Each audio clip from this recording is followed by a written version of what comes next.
সম্মানিত প্রিয় দর্শক ভাইয়েরা, আমি আজ তাজপুর বাজারে একটা গুরুত্বপূর্ণ সমস্যা নিয়ে কথা বলতে চাই। আমাদের ঐতিহ্যবাহী তাজপুর বাজার শুধু কেনাবেচার জায়গা না, এটা আশপাশের ৪৯টা গ্রামের মানুষের মিলনস্থল।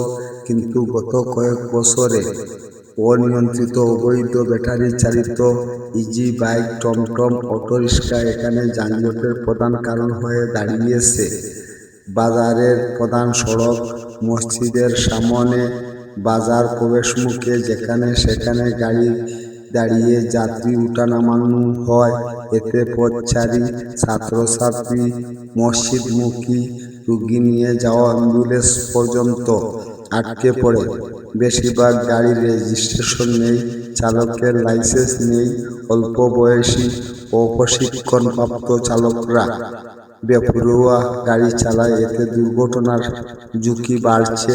তাই আমি উসমানীনগর প্রশাসনের দৃষ্টি আকর্ষণ করছি, আপনারা আইনানুগ ব্যবস্থা গ্রহণ করে আমাদেরকে পথ চলা সুগম করে দিবেন।